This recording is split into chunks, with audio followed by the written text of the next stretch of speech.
I have unfortunately come to the conclusion that data, which should be used to illuminate, is often very difficult to understand, is often subject to very strong degrees of bias, and often masks what is really going on. And there's a great romance right now for what is called big data, the idea that when we have so much data, we'll be able to figure everything out. We'll be able to figure out who to date, because I'll be measuring, when I'm on a date, I'll be measuring the body temperature of the person I'm with and the dilation of their pupil and the color of their skin will be on a sensor, and then I can upload that and it can correlate that with all the other, and I can find out there's a 37% chance that the person's lying. And so these kind of fantasies, we can't even figure out what caused the Great Depression. So the idea that somehow with enough data we're going to solve all the mysteries of the world is, I think, an illusion. And so what I'm going to do in this session is an application to an area that is really difficult and challenging, which is what is happening to the standard of living of the average person, what's happening to poverty over time, and hope we can all learn something. So I want to start with a very big picture look at what's happened to standard of living over the last century, roughly. And unfortunately, my data is all from America. I'm not familiar with Israeli data, and I suspect some of the things I'll be showing you are going to crop up in Israeli data too. You'll see why I say that when we get to it. So in 1900, 15% of American households had flush toilets. The rest were going to outhouses outside. Approximately, or I don't know what else they did, approximately 25% had running water. What that means, the other 75% were carrying a bucket downstairs to a faucet in the street, typically where they were getting water in a New York City tenement, or they were in a rural area where they were walking to a well or a river. Women, and it was usually women, washed clothes using a scrub board with water hauled from a well or a stream or a tenement faucet. That meant carrying about 10,000 gallons of water a year. If you look at photographs of women in the early part of the 20th century, the late part of the 19th century, when photography got common, you'll see women who are relatively young looking very old because the physical work that they did created some challenges. Approximately 12 hours a day were devoted to household chores.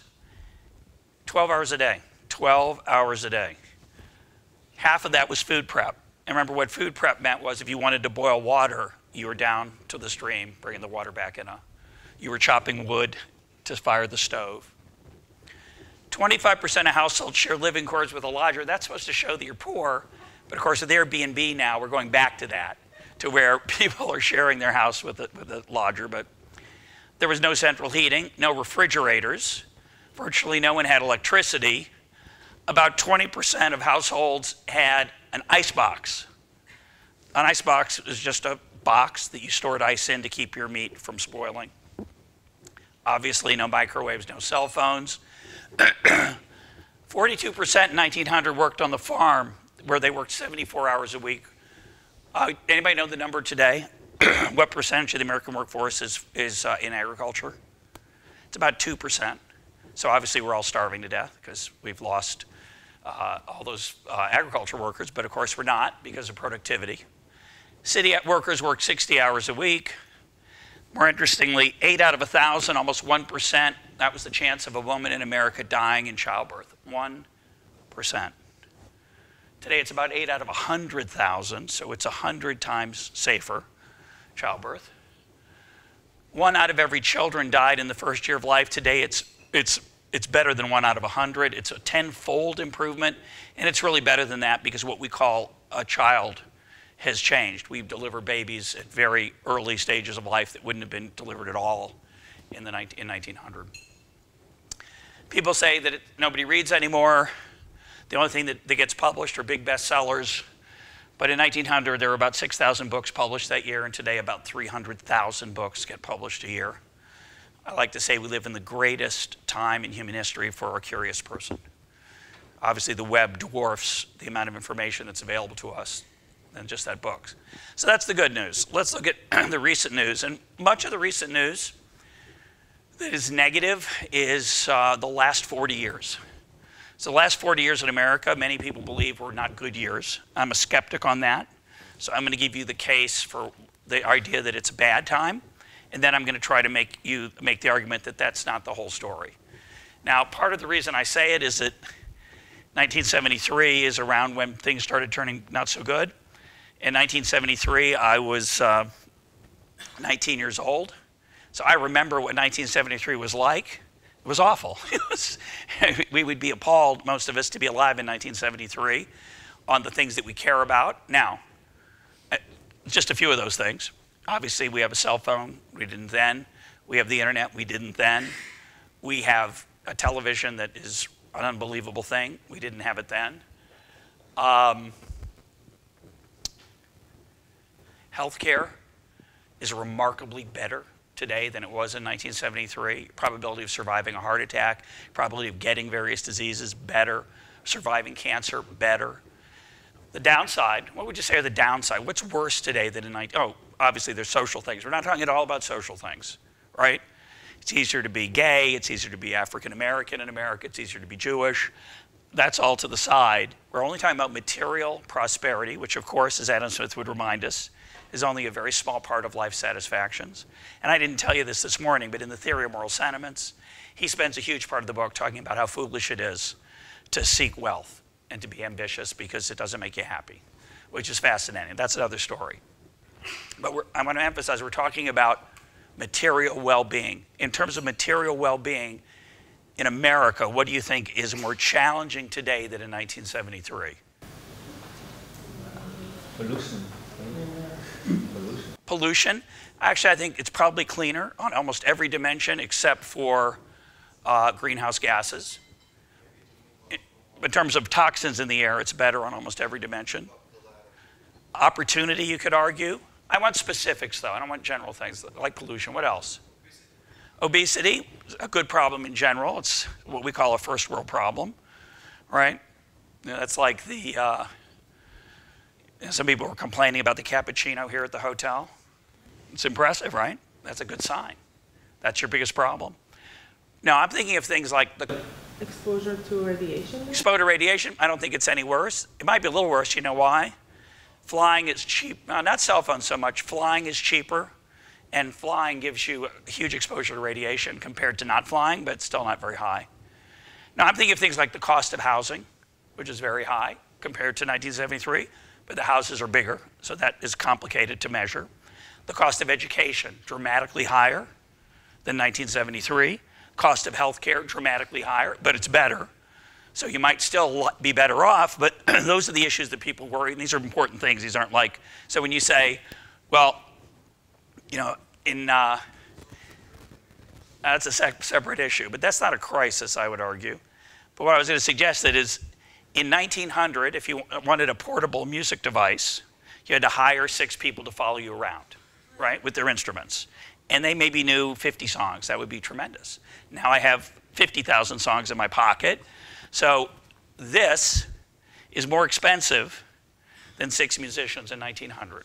But it's a lot better, right? The real cost of a portable song is much, much cheaper, right?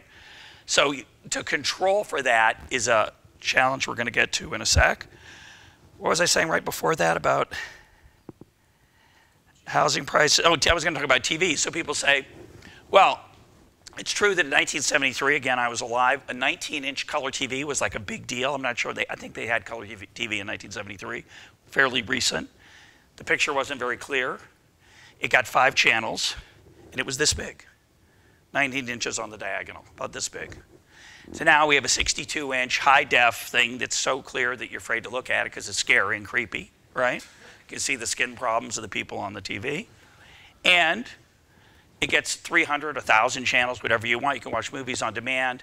How do you compare the price of that to the 19-inch TV? And the answer is, there's a way to do it, but it's clear that we're much better off television-wise because you can still buy the 19-inch TV and it's dirt cheap if you want it. The counter-argument to that is, oh, that's great. So you can have a nice toy, but your health care is really expensive, or your house is really expensive, or education is really expensive.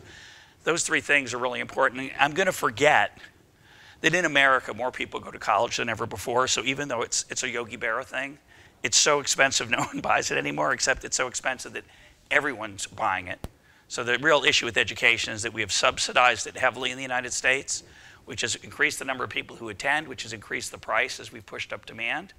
So I don't think we have, the education crisis is going to be the fact that people can't pay back their student loans, not that it's too expensive for the average person. But a lot of people make scary stories about that. But having said that, I would say housing and healthcare are really important, and they're much more important than a TV. So to say TV and a cell phone, you really want to know to get the full story, you have to look at everything. So let's keep going.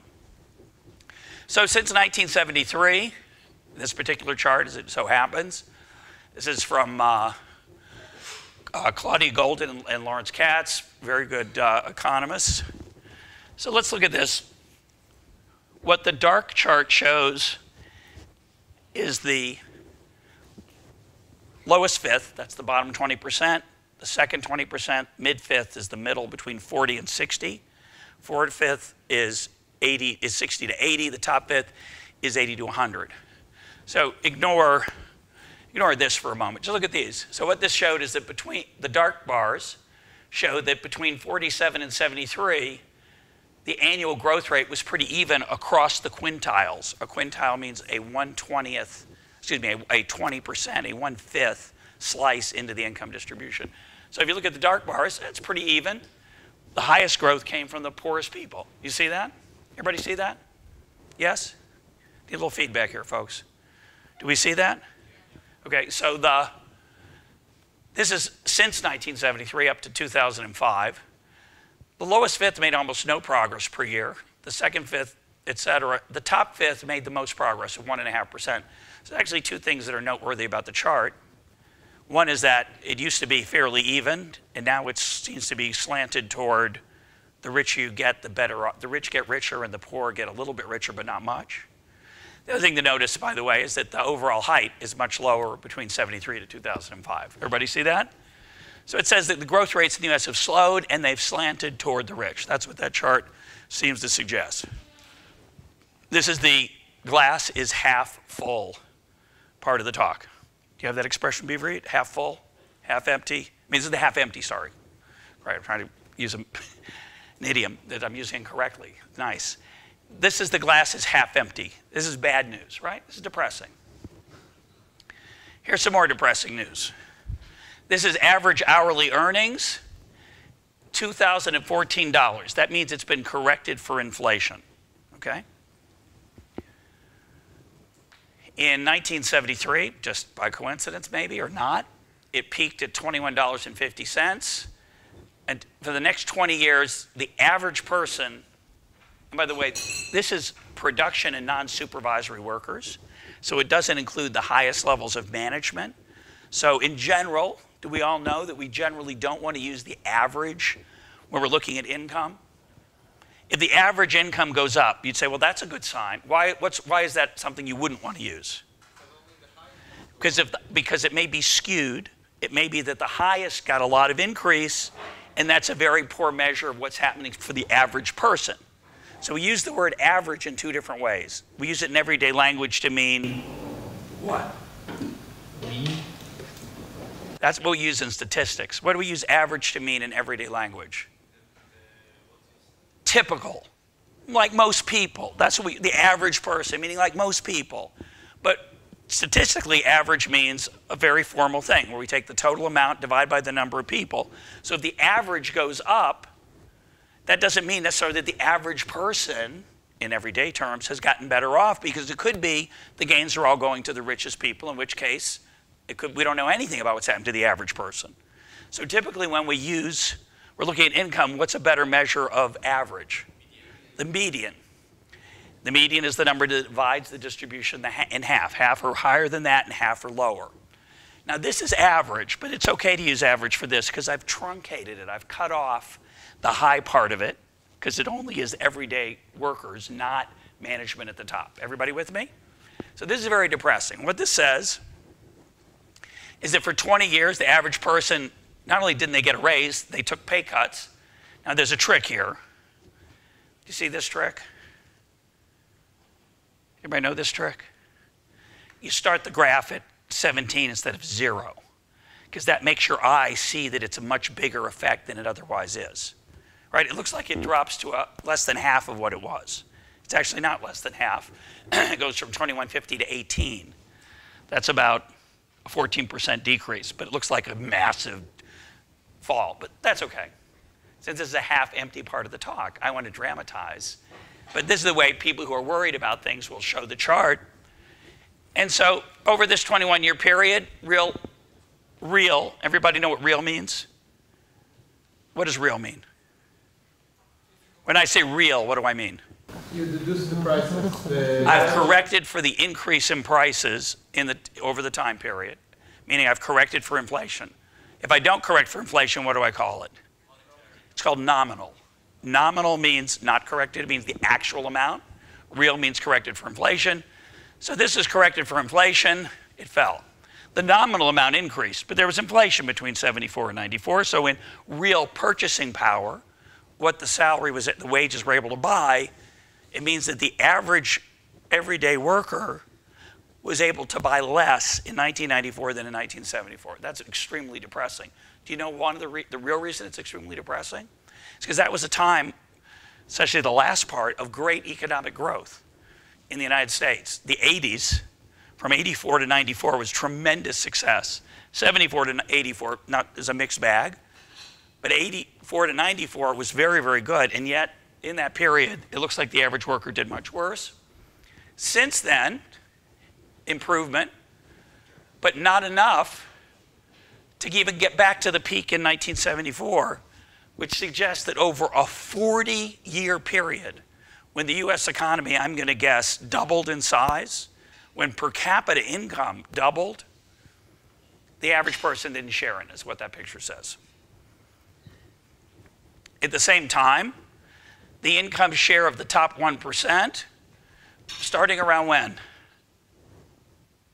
1974 or 73, took a steady climb, reaching almost the same height it reached in the so-called roaring 20s. Okay? So the rich are doing okay, looks like. And since the economy is growing, by the way, they're getting a bigger and bigger share of what? A bigger pie. So their share of the pie is growing, and the pie itself is growing. Here's another depressing number. Notice where it starts. But this number is very stable historically. So it peaks around 58.5%, and it falls to 48.5%, 49% maybe. That's a massive drop. That's a disaster. So that's, you take all of national income, you divide it between workers and capitalists, owners, people who accumulate wealth, and it says the average worker's share is falling. Now, of course, your share can fall, but you can be better off because though you have a smaller share, the bigger pie, but is that a tenable argument? Not with what I've showed you. It says they got a smaller share, a smaller total amount, even after they, even though the pie was bigger. Now let's look at average income before taxes and transfers. Taxes are what you pay the government. Transfers what the government sends you, a check, a welfare check, or retirement. So basically, these are fifths, quintiles, meaning bottom 20, 20 to 40, 40 to 60, 60 to 80. Again, as before, the top fifth, they do pretty well since 1979. And by the way, all these, you have to be very skeptical when people show you data from a particular time period, because they may have cherry-picked, is the expression in English. They may have deliberately chosen a set of years that makes their argument look good, and they leave off 1 year. They start at 1 year later, you can sometimes get a different argument. So I just want to tell you that most of these numbers that I'm sharing with you are not my work. I did not pick the years, the start years, and I'm being somewhat agnostic about whether that's important or not for now. We'll look at it in a minute. But anyway, but the top fifth did pretty well. This is not in percentages. This is in, look at this, this is thousands of $2010. So in 1979, if you were in the top 20%, the average person in the top 20% made $140,000 a year. By 2009, 30 years later, you're making $240,000. That's an increase of about 70%. It's a tremendous increase. Everybody else, well, it goes up a little bit, but it's pretty, what would you describe it as? Flat. Not much change. Again, suggesting that all the gains go to the top. This is a new chart I've added recently I really like. This chart says, okay, well, maybe income's gone up, but the extent that it has, it's because of government that's helped out and not from people working and being more productive and earning a higher salary. So around here we have 1979 to 2010. 2010 is an important number. 1979 was like the last good year of the 70s before a major recession hit in around 1980. So this is a little bit of dishonesty in this set of numbers. But let's take it for what it is. It's shocking to me that over a 31-year period, this is the middle quintile, I suspect. I think this is 40 to 60%, the people in the middle of the income distribution. It's true that their income got a little bit higher, corrected for inflation, but it wasn't because they were earning higher salaries, it was because they're getting more transfers. It's depressing. What? From the government. So again, the picture suggesting that the economy is broken. It only is helping the richest people, okay? Okay, now, first thing we want to think about is in 2009, 2010, 2015, are your wages and salary your entire compensation? What's missing when I only measure wages and salary? Maybe you have stocks, capital. What? Maybe you have stocks. Right, but the question is, when I work for my employer, what do I get back? I get wages and salaries. What else do I get? I get health care. Now, health care is tricky. About half, I think the late numbers I saw recently, about half of the American people have a health care plan through their employer. This is before Obamacare. So in the data that we're looking at, about half got health care through their employer who paid for some of the cost of it, maybe half. That's a significant amount, okay? Half didn't though, so you have to be careful. What else do you get from your employer besides wages and salaries? You might get subsidized health care insurance. What else would you get? Retirement. So my employer matches my contributions to my retirement. Excuse me, say it more slowly. I make contributions toward my retirement, private, not government, private, and Stanford University matches those so that I have twice as much compared to what I put in. That's not in my wages and salary. That's something extra. What else? Education. I might get a subsidy to education. I might get dental care. I might get a vacation. Okay, so those are things that are not included in wages and salaries. The other thing that's problematic about making comparisons over time, I used to give this as a quiz. If I asked you, I showed you some data earlier, if I asked you how much better off materially is the average American today compared to 1900, and I used to ask that quiz of journalists that I used to teach, federal judges in America, law students, the median answer to the quiz question, what proportion, how much better off or worse are we today than a century ago? The median answer was 20% better off. Okay? How much more stuff can you, if the average worker in 2015, how much more stuff can the average worker have than in 1900? So the answer was the answer was 50%. I think it was 50%. But 20% said we were worse off than in 1900, typically when I would survey people. And some would say we're more than, remember the median means half thought it was more than 50%, half thought it was less than 50%. First point I want to make is it's an extremely difficult number to actually measure. I have no idea what the real number is, but I do know one thing. 50% is a terrible answer. It's probably something on the order of 5 to 10 times greater, okay? The reason it's a hard number to actually measure is the problem I mentioned before. How do you compare the price of a Nano or an iPad or your cell phone to a portable musician?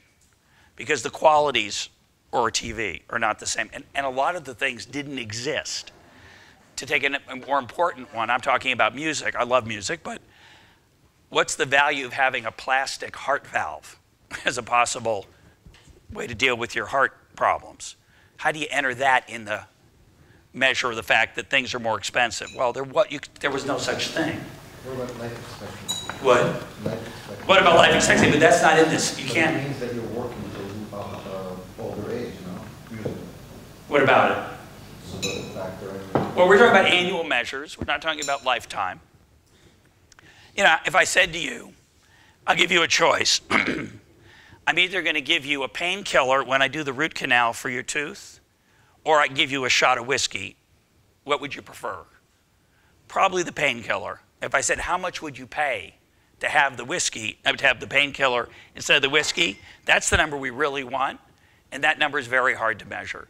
So when we do the best we can at controlling for the fact that things are more expensive, right? You don't want to look at the easy way, which is clearly wrong, is to say, well, let's just look at what the average income or median income was in 1900 and the median income in 2015.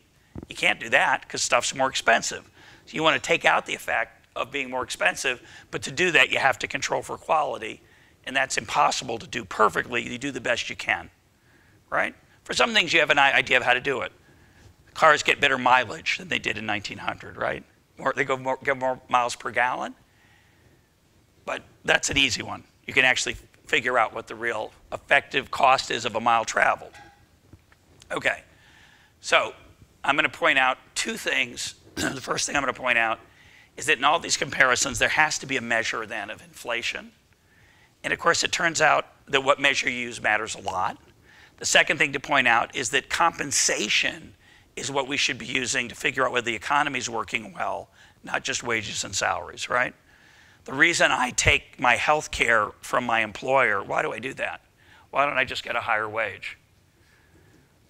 Why is it that as a worker, I prefer that my employer pay for part of my health care rather than I pay for it myself out of higher wages? Because you could argue, and I would.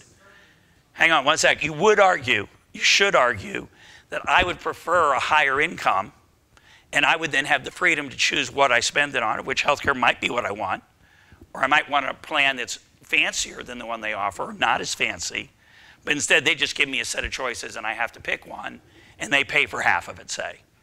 Why would you argue? So why would I ever want that system? Why would an employer ever pay me with subsidized healthcare insurance rather than a higher salary? Answer, it's one word. Responsibility. No, it's cost. This is so unique to America, there's no Right. way to know it. That's the Yeah, thing. It's the only answer is America. taxes. Because in America, if you pay me salary, I have to pay taxes on it. But if you pay me in healthcare, it isn't taxable. So yeah, it's a distortion of the system. So it sounds this weird thing that I'm pointing out, that healthcare isn't included in the measures of wages and salaries because it's part of the full package of compensation. That's actually a big deal. And the reason that it's done that way is to avoid taxes. It's legal. It's not cheating. The system is set up. Why would you set up a system that way? Because people like it. They think they're getting a deal, and some people are. Okay, and part of Obamacare was actually, the good part of Obamacare is the idea that that's a bad thing, and it's hard to repeal that politically. So Obamacare is, part of what it does is it's a backdoor to punish people who buy fancy health care programs with before tax dollars, which is a way to illegally avoid taxes.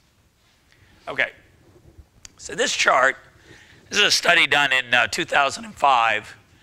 I don't think it's been updated, but it's informative even though it's for 2005. What this guy did is he looked at 5 different measures of compensation, payment. And he set them all equal to 100 to start with, to look at the percentage change in each measure. So average hourly earnings is the green line. What's the percentage increase over the 24 years, quarter of a century, in average hourly earnings? Roughly. About 4%, right? Horrible. over a quarter of a century to have a 4% increase after inflation is atrocious. Here's another measure, though, of how the average person is doing. Median weekly earnings. Well, that's 10%. That's not great, but it's better. Maybe I should use annual wages, not just hourly wages. Now I'm up to 21%, and that's starting to get pretty decent. Oh, let's look at total compensation or hourly compensation, which includes benefits other than just your direct salary, and then you're getting over 30%. Kind of a different picture, right? Which one's the right one? You could argue about it for a long time. There's no right one. All that you know is that one of them understates and one of them probably overstates, right? But one thing I want to point out to you, which is really kind of amazing, look at the distance, but look at the green line. We already looked at the green line. Do you remember? The green line is average hourly earnings. That was the chart I showed you a minute ago. This says the green line between 1979 and 2003 went up how much? About 4%. What does that say happened between 1979 and 2003? Well, 1979 is about, here's 74, 5, 6, 7, 8, 9. 1979 is about $19. 2003 is about 1950, maybe 20. That's not, I don't think it's a 4% increase. Why is that? Because this uses a measure of inflation that is much different than this one. This uses the more accurate, at least thought to be accurate measure of inflation. The creepier, scarier chart picks a measure of inflation that overstates inflation to make it look like you can't buy as much as you otherwise could. So that's for a more depressed, pessimistic view. But this measure says at least it increased, but not by very much. This is for different, well, that's a good, who asked that? Yeah, it's a good question. Well, we don't want the whole population. We don't want rich people, right? Ideally, because some of these are averages. So the average hourly earning is not the whole population. Hourly compensation, I think, is only people who are paid hourly. So that also doesn't include the people on salary who are the richer people. But that's a good question. I'm not sure. This chart, which if you want, email me. I'll send you this PowerPoint. And you can spend 15 minutes reading this chart. We're not going to read it. But what I did here, this is just what is included in hourly earnings, which is the measure that depressing measure that we looked at in the first one. What's included? Wages and salaries? Yes. Employer 401k contribution, that's toward your retirement. Is that included? No. Stock options? No. Costs or other benefits? No. Benefit plans? No. Tips? No. Bonuses, if earned and paid each pay period, meaning regularly. So it omits forms of monetary and non-monetary compensation when we're looking at, it leaves out a bunch of stuff. So it's not the full picture. Doesn't mean that the full picture is great, but it's not a full picture. Okay. This is median income by family type, and it's kind of dramatic. Now this is income. This includes transfers, but it leaves out some other things, which I'll show you in a minute. Right, before we're looking at hourly pay, your wages per hour, this is annual income, which is therefore messed up by a bunch of stuff. Could be that your spouse, only one spouse is working in a family before, now it's two. That's going to inflate the number artificially. But basically this says between 72 and 2013, about 40 years, families increased 15% after inflation income. It's not great. You guys know, how many people here know the rule of 72? So rule of 72 is one that, it's depressing. This could be the most important thing we learn in our time together. I hope not, but it's very, very nice. The rule of 72 tells you how long it takes for something to double. Do you know that rule? In finance, that makes it sound fancy. Yeah, it's a finance thing, but it's very simple. It's actually math, right? It says that if something is growing at 10%, you divide the rate it's growing into 72. It's actually 69 point something, but 72 is nice for reasons that it has a lot of factors. and 69 point something doesn't. So if something's growing at 10%, it doubles every 7 years. If something's growing at 6%, you divide that into 72, you get 12. It doubles every 12 years. Something's growing at 4%, it doubles every 18 years. If something's growing at 0.5% a year, it takes a century or more to double. So that's depressing. That's a slow growth rate. So all families not so good. Interesting, for families that have a husband and wife both working, or at least the wife, the 40-year growth is about 1% a year. That's not bad. That's starting to get into a decent range, which is cheerful. If you're a woman on your own, over this time period, it grew 18%. Not great, but again, not as depressing as the previous numbers we looked at. Men who live alone, not so good. This is a separate issue. We're not going to talk about it. It fascinates me.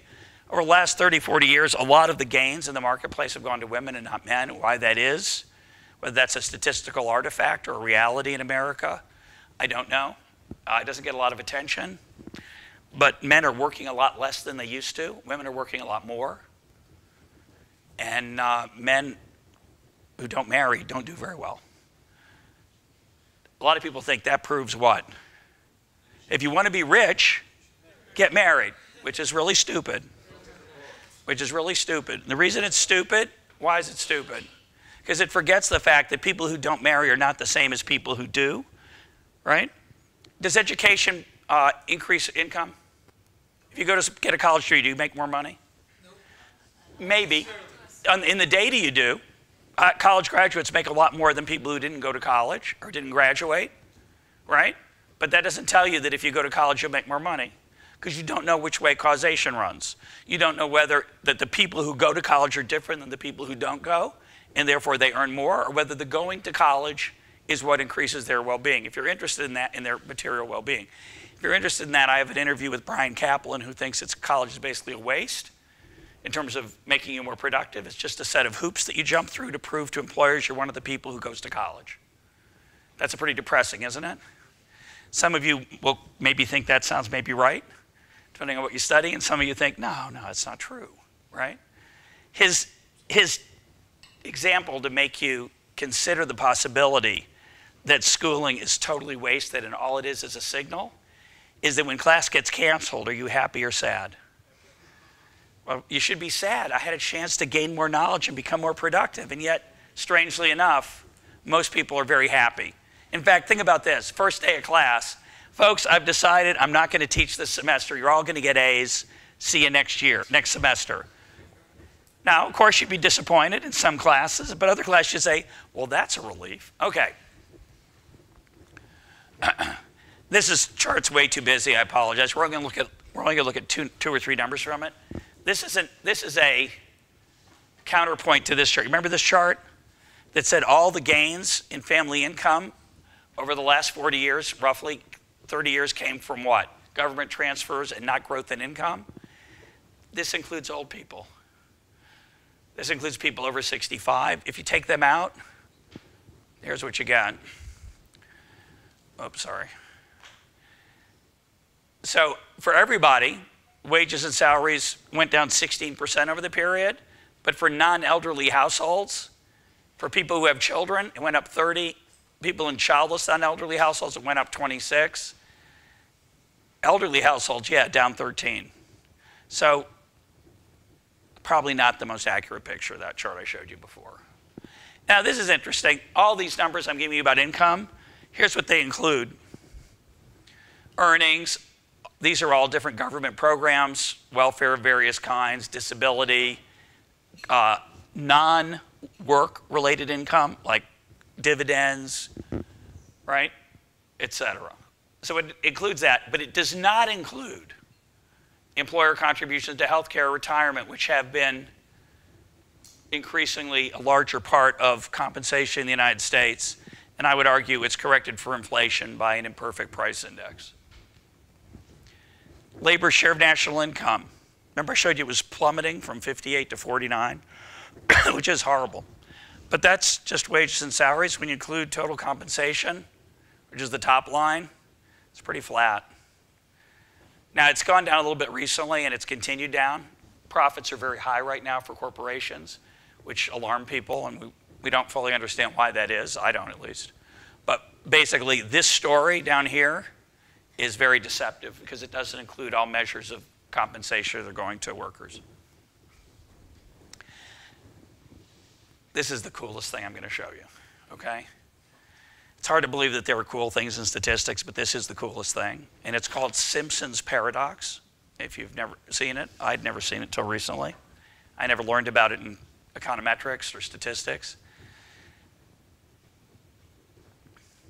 The rest of the talk is going to be about the following. I'm going to be, this is 1979, 73, whenever we start, and I'm going to walk over here to 2014 or 15, the present, okay? So as I walk, and each year, I'm taking a survey, 79, 80, 81, right? Each year I'm taking a survey.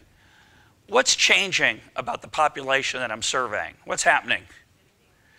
It's getting older, but not all of it's getting older because some of it is dying. They're dropping out of the survey because of death, and there are people coming into the survey because of 18 years before they were born, and now they're old enough to be included, okay? Now, when I compare 1979 to 2014, what do I have implicitly in the back of my mind? If I want to use this as a measure of how well the economy is doing, what I have in the back of my mind is that the kind of people who are dying and the kind of people who are being born are what? Somewhat similar, at least. They're not literally, we know you can't be the same, but we think of them as being somewhat similar. So check this out.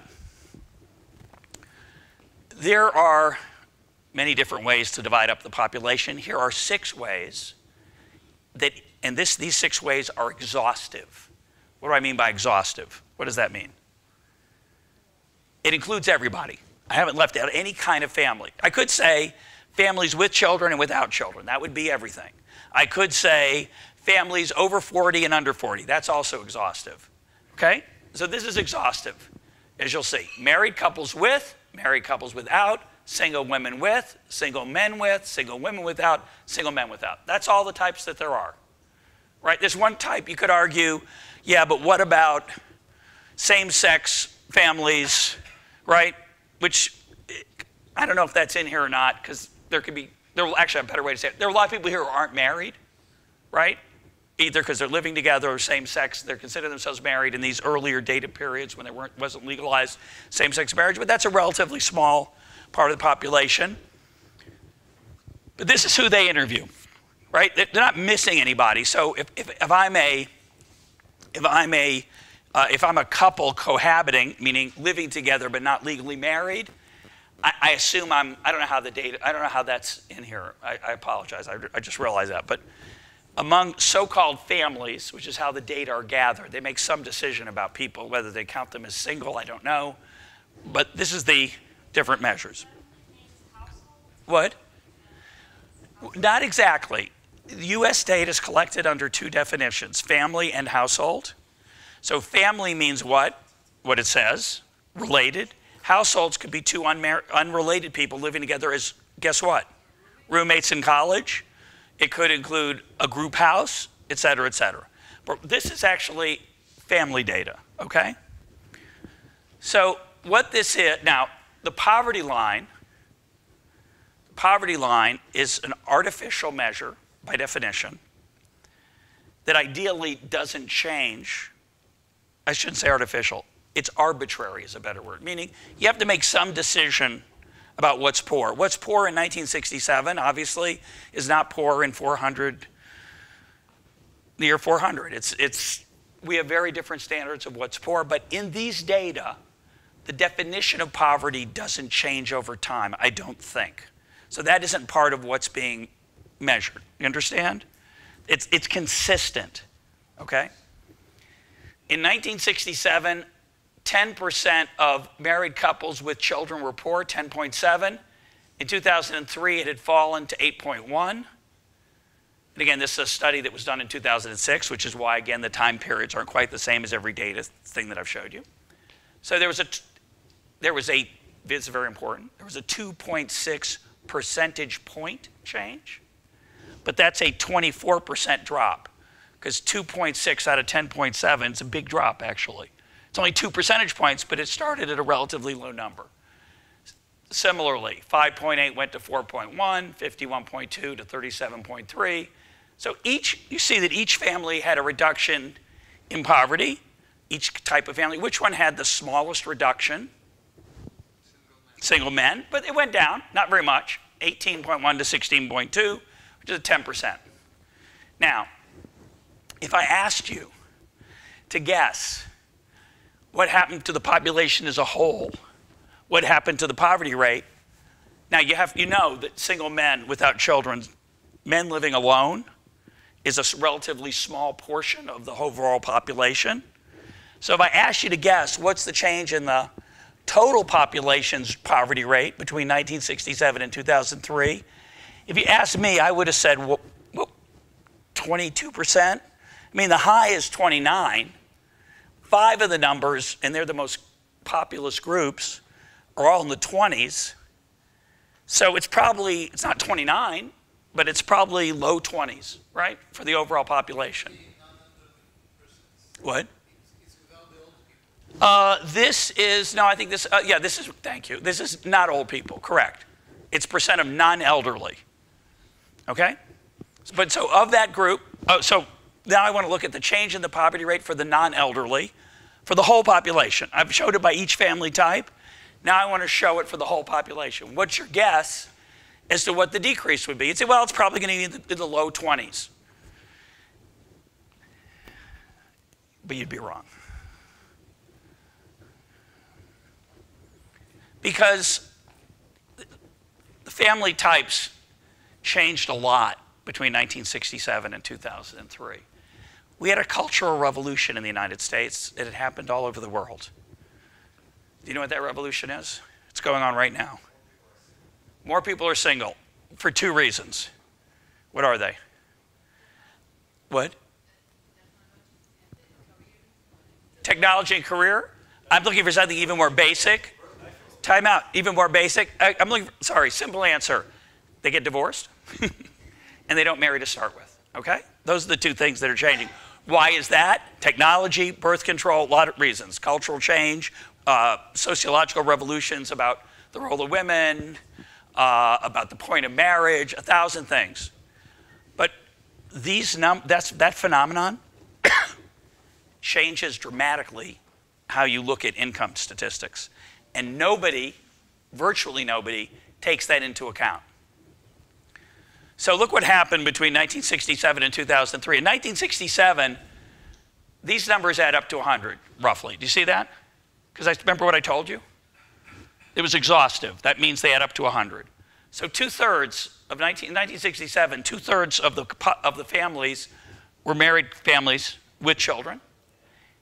Married couples without children were another 19%. That gets you to 87%. Look at that, it's unbelievable. In 1967, 87% of all families were married with or without children. 87%. By 2003, sorry about that. By 2003, it's 66, 87 to 66. That's an enormous decrease, huge. What's the biggest increase? Single women with children doubled, 6 to 11. Single men with children tripled from a small number. Single women without children doubled. That's women living alone, just by single women. Single men without children went up almost 3 and a bunch times. That's our problem group. I'm not going to have anything to say about them, but I want to point out that they are a growing phenomenon. Now let's look at the same numbers from up there. And look what you'll see. This group, which had the biggest drop, the biggest drop was married couples without children. But one of the biggest was this group, 51 to 37. That's a big, 37 is still a horrible number, obviously. But it's a huge improvement from about a half to about a third, right? A lot fewer people in poverty of single women with children. But they're twice as numerous now as they were before. So the category that has the highest rate in 2003 of poverty, even though it's a huge improvement, is twice as numerous as it was before. So that's going to kind of ruin your improvement in poverty rate. Similarly, the group with the lowest rate, which is married couples without children, they're not, actually they went up, excuse me. Slight increase in that group, which helps. So they did go down. Another group, 24%, huge improvement in married couples with children. They became a lot less numerous. So actually what happened, total poverty rate in 1967 across all families who weren't elderly was 13.3. It only fell to 12.8. What kind of a decrease is that? How much is that? It's about 4%. So between 1967 and 2003, the poverty rate fell 4%. A 40-year period, almost 40-year period of incredible economic growth, and yet only 4% improvement in the poverty rate. One sec. But that 4% improvement is very misleading, because underlying the whole story while this was going on is a cultural change in the number of single women with children and single women without children. And if you had not had any improvement in poverty, poverty rate should have risen to 17% from just the changes in family structure. So the real change in poverty was effectively 17 to 12.8. That's about 30%. But that isn't what shows up in the data, because at the same time, family structure is changing dramatically over this period. Question? Maybe I missed it when you said, how do you measure poverty in the US? There's an arbitrary measure. You pick a standard of a dollar number. It's based on how many people live in the house, how many children there are, and it's a certain dollar amount. And we're curious, and you correct it for inflation each year. And then we're curious what percentage of the population falls below that, an actual dollar number. It's not, oh, this person doesn't, this house looks crummy, you're poor. No, it's an actual, they try to measure what it costs to live, a decent amount of food, a decent amount of housing. Of course, what's the biggest problem with it? Biggest problem is that $25,000 in New York City is really different than $25,000 in Mississippi, because rent's different, because food costs are different. You know that here, right? A certain income in Tel Aviv goes a lot less far than an income in Beersheba, I assume. Correct? Do I have that right? Yeah. Yes. Question. The 17% and the 12.8, are you gonna mix them together? Because the 17 is like the omitted ones, and the 12.8 is the real one? 12.8 is the real one. 12.8 is the proportion of families that fall below this dollar number in 2003. If the only thing that had changed had been the change in the types of families, and we'd made no progress in higher incomes, there would have been a 17% poverty rate. So what we actually, this is a synthetic number trying to give us a feel for how much the income growth by itself, taking out the family change, and that is 17 to 12.8. That's 4.2. That's about 26%, 27%, which is consistent with what you would have said about this number, right? But it's wildly inaccurate for what actually happened, which was only a 4% drop. So look at, is that unbelievable? This is like a magic trick where at the end, nobody applauds, right? Come on, guys, this is so amazing. The actual rate was not even in between this range. It was below all of them. Here's a little goofy example I created to give you a measure for how strange household income behaves when family structure is changing.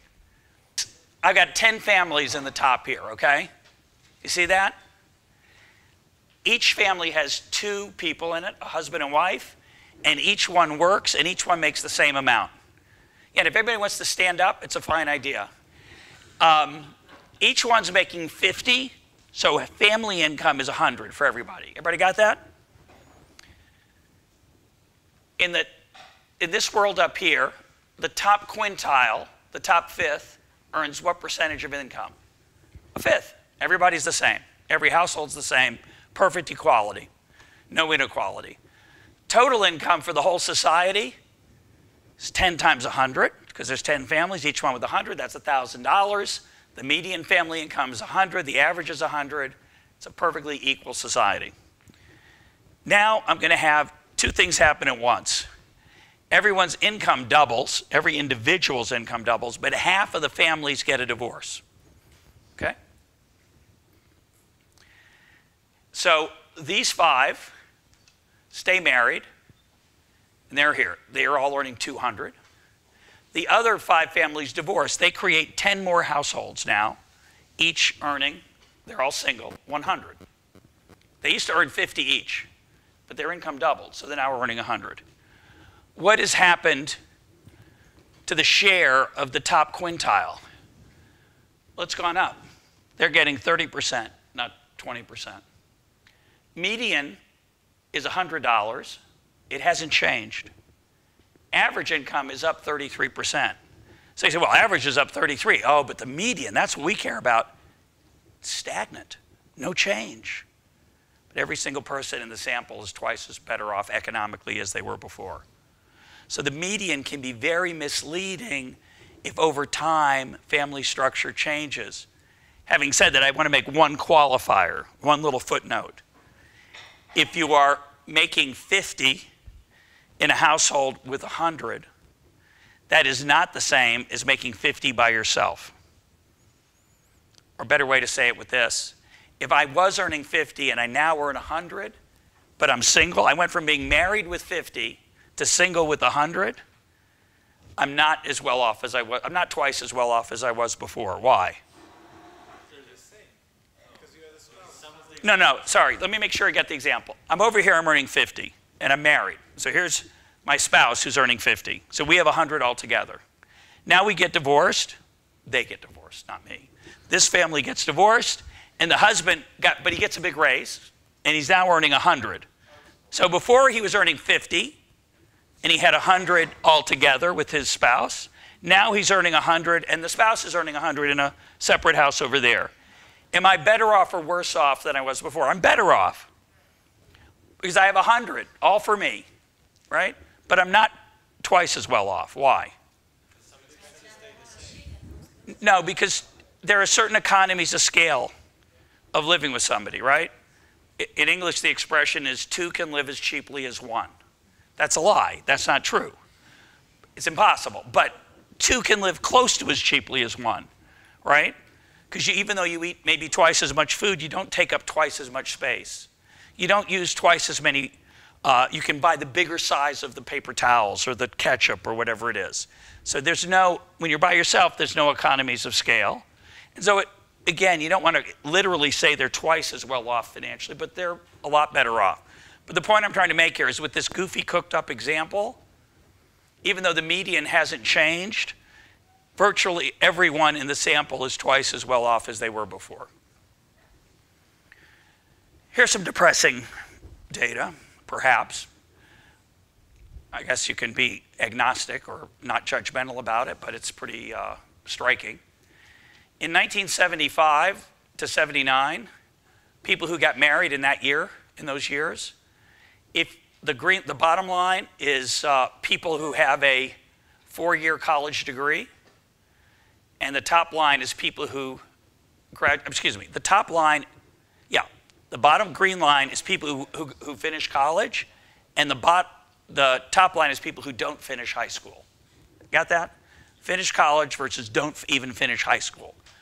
I have the rest of the group. I have the exhaustive collection too, but it just makes the graph complicated. The point's the same.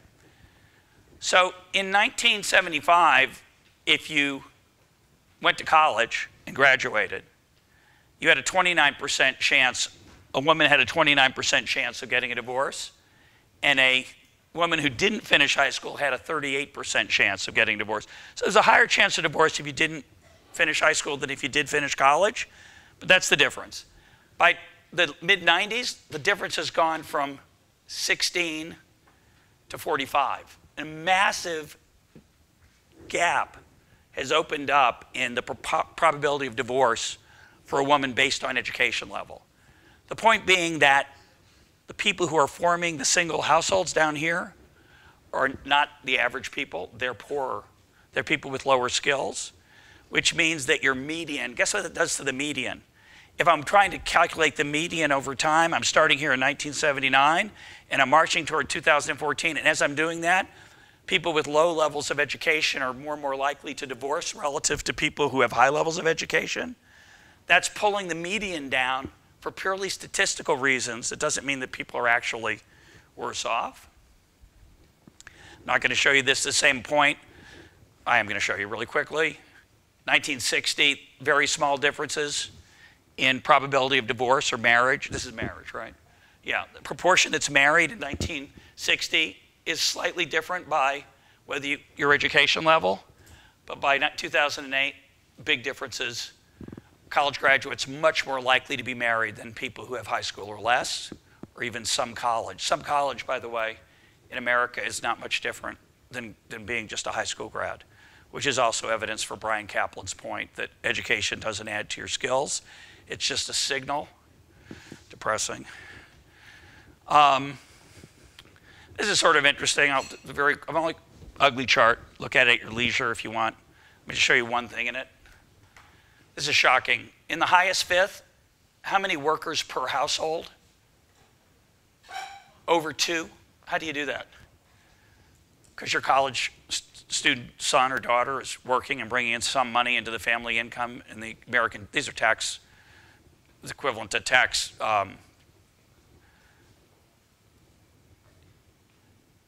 household income is calculated if your child is a dependent. I'll make it easier. Let's say your high school kid has some income, so you can have more than 2 earners. In the bottom fifth, less than half of a worker. Most of the people there aren't working in the bottom fifth, as you might expect, right? But what's striking to me is it's a 5-fold difference. There's 5 times as many earners in the richest households as there are in the poorest households. So if you want to measure inequality accurately, you need to take that into account. Now, I'm going to finish with 2 things. I told you that if I start over here in 1970s and I march through time, and each year I take a slice, and I'm not taking a slice of individuals, I'm taking a slice of what? Families and households. And if when I do that, I'm not taking account of the fact that the demographic mix of household structure is changing, my claim is you're going to get a distortion in how you look at what happens to the median. There's 2 ways to fix that. One way is to try to artificially correct for family structure. Where do we see that? That's what that poverty chart did. It said if we held family structure constant, I could get a measure of what actually is going on.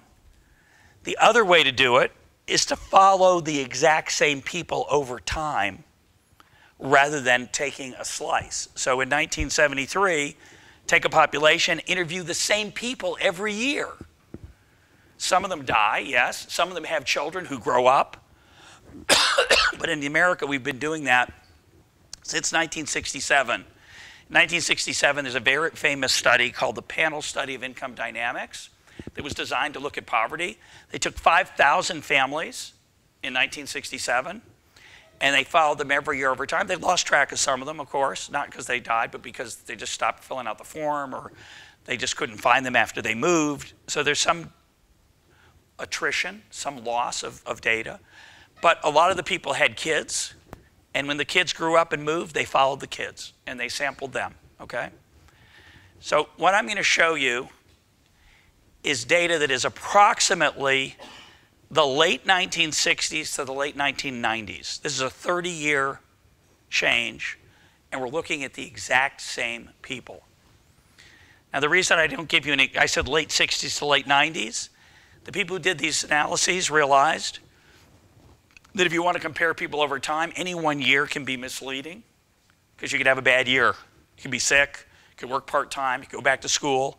So they took a 5-year average in the late 60s to calculate sort of their standard of living. And then they took a 5-year average in the late 90s, early 2000s to get a snapshot of the same people. And this is what they found, which is rather remarkable. And what they did in this chart is they compared folks to their parents. In America, we're obsessed with the idea that our children will be better off than we are financially. And now it's a big thing. 63% of Americans think their children will be worse off. It's a lot of pessimism. I suspect that pessimism will be misfounded, but we'll see.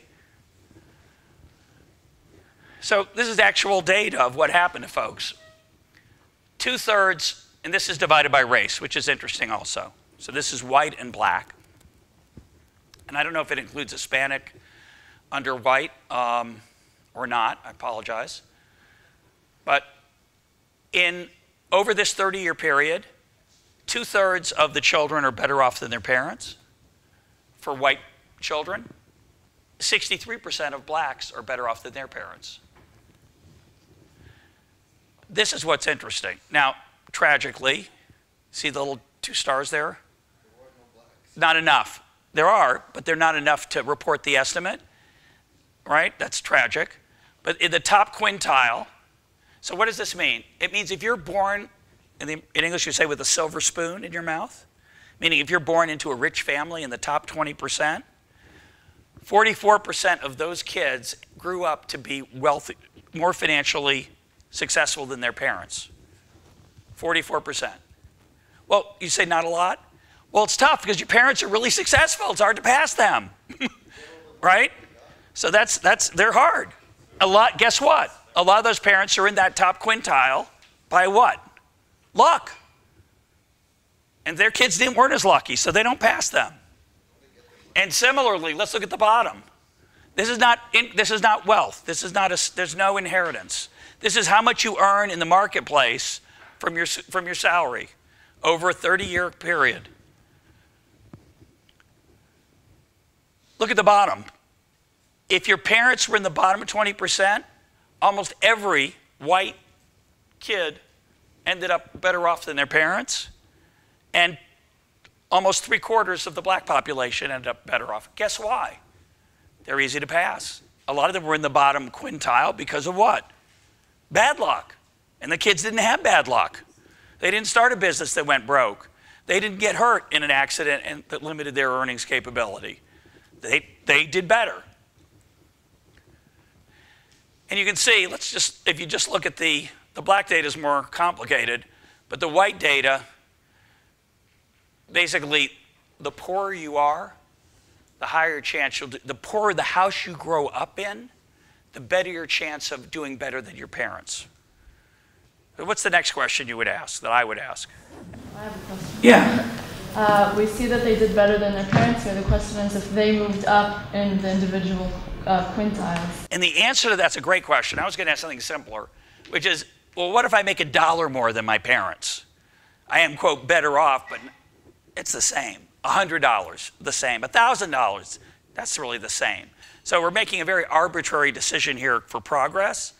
But I do want you, the reason I bring it up, and I'm going to show you a better chart in a sec, and I'm going to answer your question, is this. You remember this chart? This says that the people who get ahead are the rich people, and the people who don't make any progress are the poor people. This seems to suggest, although we'd want to know the amounts, that actually it's the other way around, when you at least follow the same people, okay? And your question is a great question, because there's 2 types of mobility. There's absolute and relative. Now, it's a matter of taste, which one you think is more important. Personally, I think absolute mobility is important, okay? Not relative mobility. What is relative mobility? Mobility is movement. So relative mobility is if you start in the bottom quintile, what are the odds you're going to end up in the bottom quintile? Should everybody have an equal chance? In other words, if you're born in a rich family, are you going to have an equal chance to end up in any of the 5 quintiles as if you were born in a poor family. And guess what? The answer to that is, Huge advantages to being born in the top quintile, huge disadvantages. But let's take a scenario. If every family doubles its income, everybody stays the same in the quintiles, right? If I'm in the middle quintile, I'm going to still be in the middle quintile. If I was born in the fourth quintile, I'm going to still be in the fourth quintile. Top quintile, right? If everybody doubles, is that no progress? I would say that's a lot of progress. Everybody has twice as much as they had before. Now, that might not be an ideal system, right? And I don't want to be mistaken here. And I can't speak about Israel, but I suspect it's similar. In the United States, there are three ways to get fabulously rich. Way number one is to have a lot of skills and marry somebody else with a lot of skills, right? So that's called positive assortative mating. People of high education tend to marry people with high education. And the typical example is you're a lawyer in Manhattan. You're making $250,000 a year. You marry another lawyer in Manhattan. She's making $250,000, you make $500, and you're a really rich family, right? But if you're a high school dropout making $10 an hour, you don't marry a lawyer in Manhattan. You marry typically another high school dropout who's making $9 an hour, and you make $36,000 a year, and you're going to be in the bottom quintile or the second quintile. You're not going to be doing particularly well.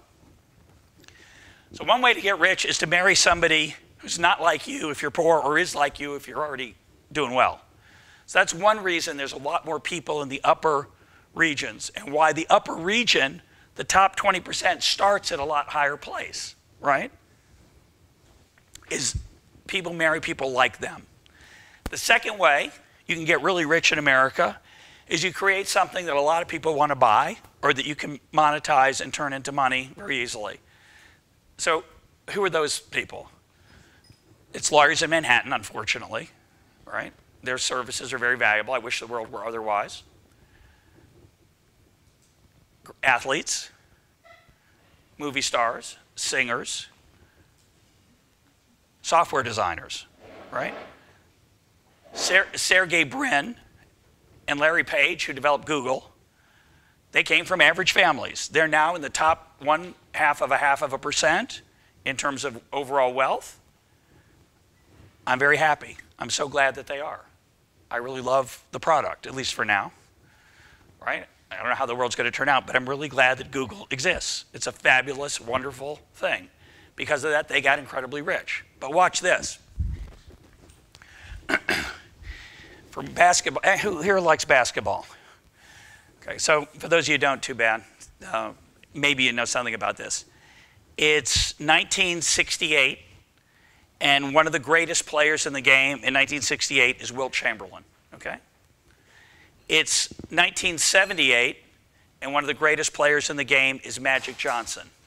It's 1988, and one of the greatest players in the game is Michael Jordan. Well, I like Larry Bird myself, but I'm a Celtics fan, so I try not to. It's 2008, one of the greatest players of the game is LeBron James. So think about this. You go from Wilt Chamberlain to LeBron James. Correct for inflation, who makes more money? LeBron James by an astounding amount.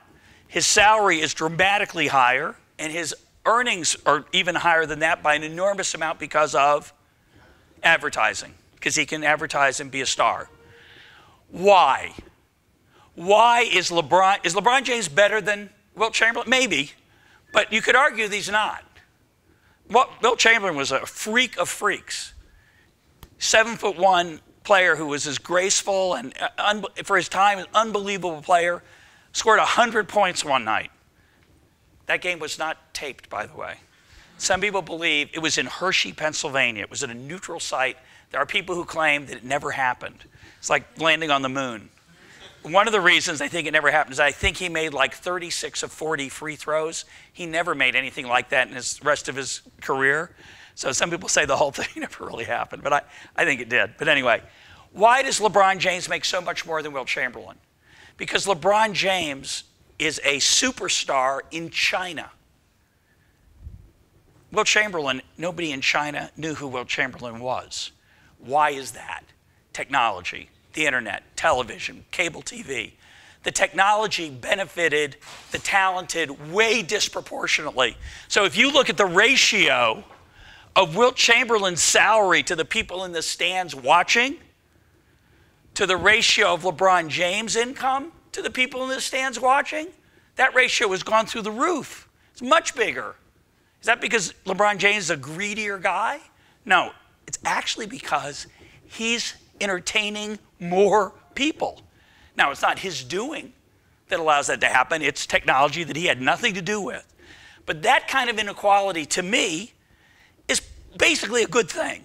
You might want to tax him a lot. That's an interesting question. But the fact that the system rewards him a lot, there's nothing wrong with that. The fact that when Sergey Brin develops Google, 6 billion or 4 billion people can use it is going to mean he's going to make a lot more money than if he lived in a world where he created something for his town. Nassim Taleb's example, which I love. You're a singer in Italy. Okay? You're the best singer for 100 miles around. You make a nice living, right? You go to 2014, nice singer doesn't make much of a living. Everybody wants to hear the superstar on the CD. So the best opera singer in 2014 or the best rock star makes so much more than the 50th best. The 50th best makes almost nothing. It's like a hobby. You make a little bit of money. But in 1950 or 1900, you could make a nice living with the talent because you were the only thing they could enjoy. They couldn't buy Caruso in 1850. By 1900, they could buy Caruso in a crummy recording. By 2015, they get Placido Domingo, and it sounds better than if he's in the room. So that changes everything. That kind of inequality, I would argue, is basically good. You might want to tax it afterwards, but the existence of it is a sign of progress and productivity. Then there's the third way, and that's to be the friend of somebody very powerful who can change the laws to benefit you and make you rich. And that stinks.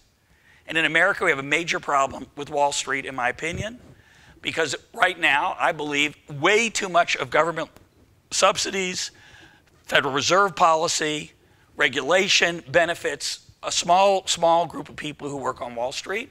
They make enormous sums of money, some of which they earn, but a lot of which they earn at my expense.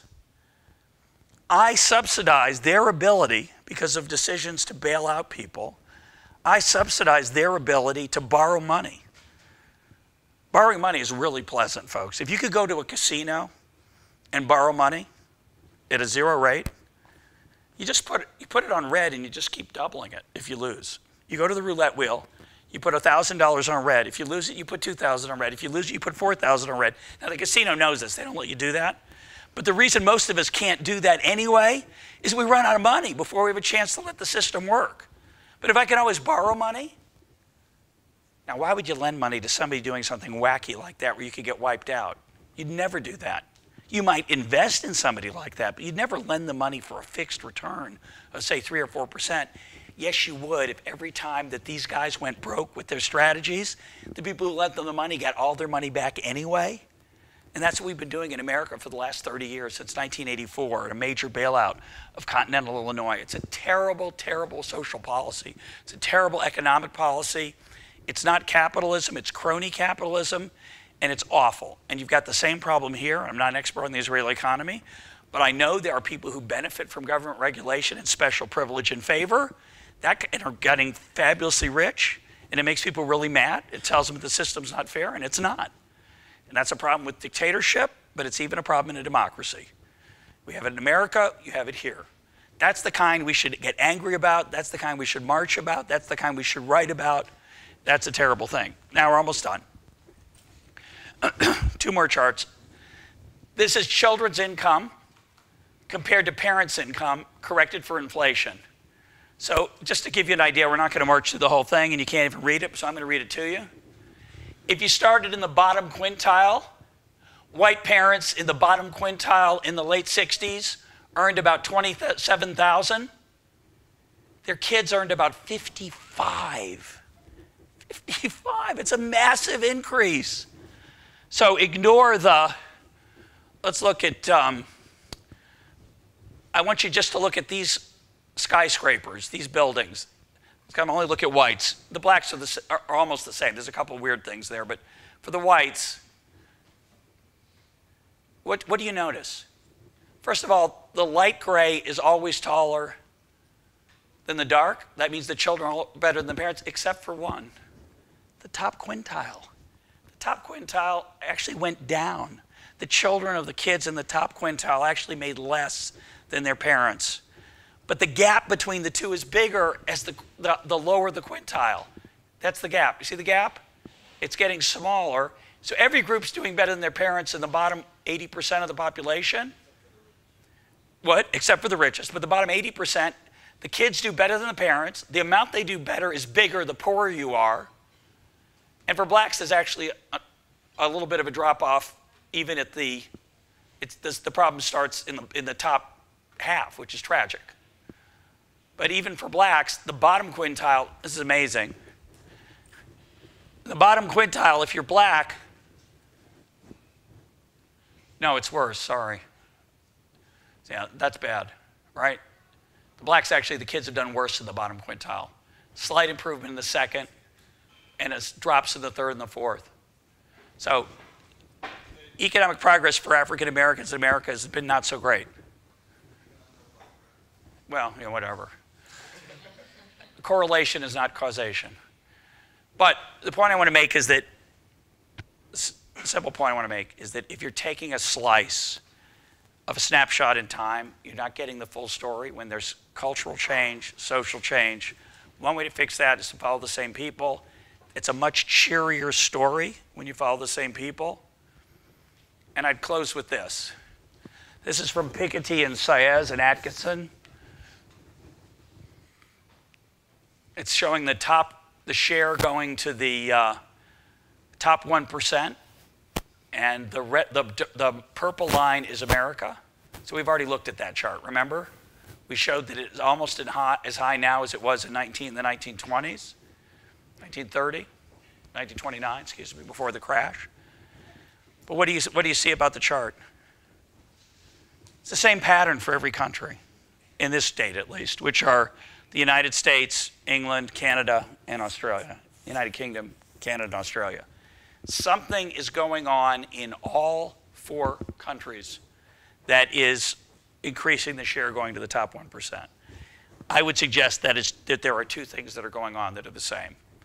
And I'm going to mention a third. So the first, I'd say there are 3 things. The first is that technology is making it easier to make huge sums of money if you are successful. So if you are successful, you will land in the top 1%. You will leave the middle or the bottom quintile because you're Sergey Brin or you're Zuckerberg, and you're going to end up in the top 1%. And if you're in the top 1%, you're going to earn a lot more than you did before. Like LeBron James earns a lot more than Will Chamberlain, okay? So that's one reason, and technology is the same all over those 4 countries. The second reason is that the divorce rate has been climbing in all 4 countries, which distorts measures of income and inequality. And the third is probably the political power of the top 1%. So I believe that the financial sector, again in the United States, and probably true in the UK, maybe not so much in Canada and Australia, but I believe that the financial sector in the United States is much more powerful than it was, which is a tragedy. And they probably helped rig the game a little bit more toward themselves. So there's probably 3 things. There's probably more than 3. There's only about 3,000, but those are the 3 of the ones that I think are interesting and important. Some of those are good. So I'd say the first 2 are somewhat good. The first one, technology is phenomenal. Makes a lot more people happy. The second one, thank God I'm not divorced. I'm thrilled to be married. Hope to be married till the day I die. Hope to be married till the day I die to the same woman. But if you don't like your spouse, it's probably a good thing that you can get divorced more easily than you could before, maybe. Has some other social costs, I understand that, but I wouldn't say we should subsidize marriage or make divorce harder, which a lot of people think we should. What, so we can make more money? It's like, so we can have higher income statistics and look better it's bizarre. There might be cultural reasons about how children turn out. That's an interesting question, big debate about that, never going to be answered. But the third reason we should do something about, which is the political power of people in the top 1%, And my answer to that, there are two answers to that. Answer number one, we need to put limits on how much people can give into politics. That's just one answer. That's not my answer, because I would argue that wouldn't work. My answer is, let's reduce the power of the government to hand out favors. Like in America, we have this thing called the Constitution. Maybe we should pay attention to it. Now, that's almost as unrealistic as saying, as this answer maybe, but that's the one I'm going to push for, is to get people to stop passing laws that exploit the average person to enrich people who are already wealthy. In 2008, 2009, we bailed out some of the richest people in human history, and they paid no price for their bad decisions and bad mistakes. That is atrocious. Many of those firms should have been wiped out, their managers should have been fired, and the people who lent money to bad bets should have lost all their money. That's the essence of investing. You make a bad decision, you pay a price. If you subsidize bad decision making, you will get more of it. So that's what I think we ought to fight for, and thank you very much. There's really sort of like a perverse dynamic with regard to policies where you get a set of policies very much pushed by those in upper income categories that actually hurt those in lower income categories. Like for instance, if you take Jews, okay, so Jews are disproportionately in the upper income groups.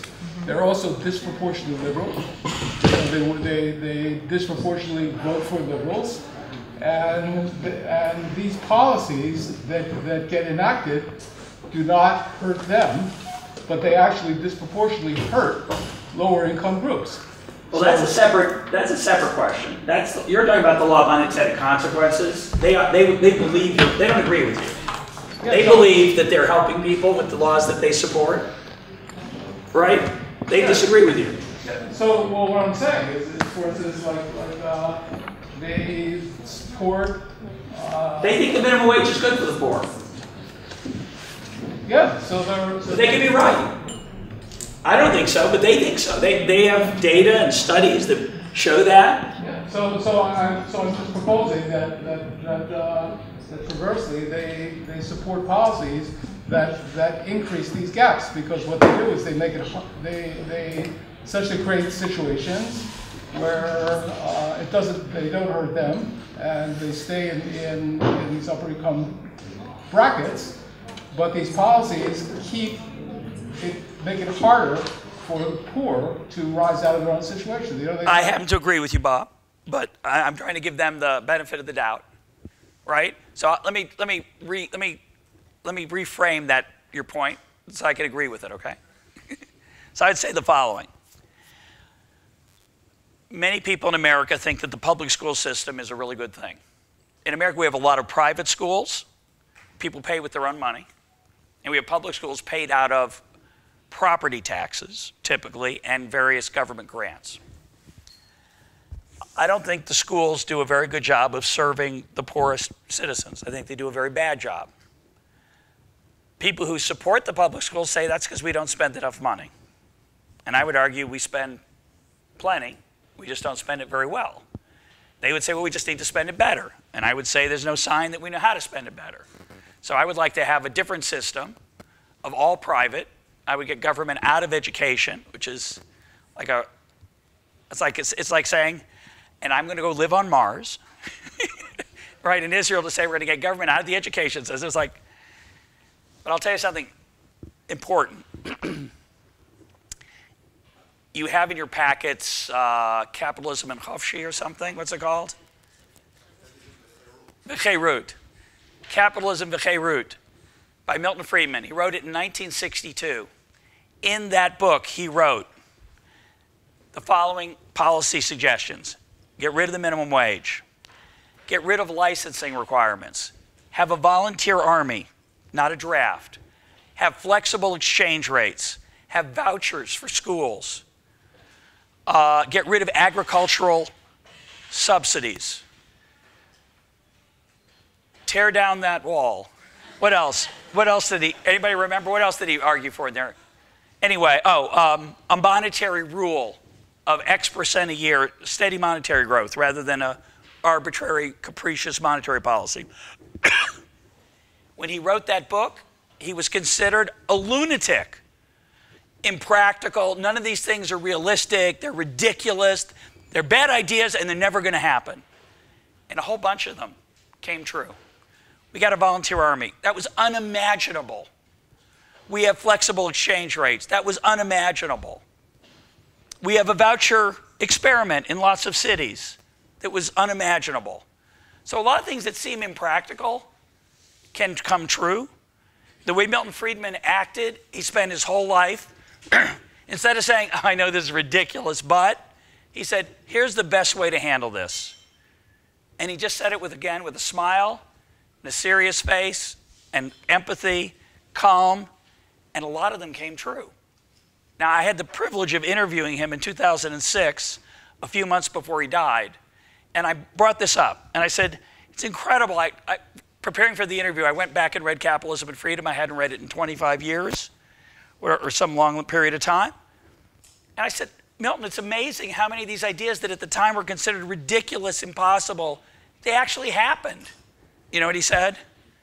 He said, I look at the glass as half empty. I look at how many of them we still can't get rid of. We can't get rid of tariffs on sugar.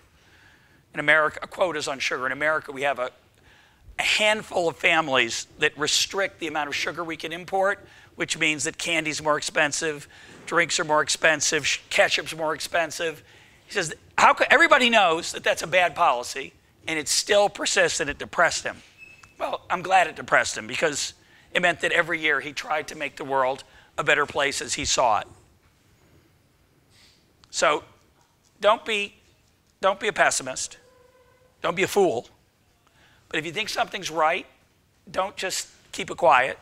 Stand up for it. And if you keep saying it and others join you, the world can change, right? He proved it. It can change. So I have hope. Any other questions? No? Let's hope.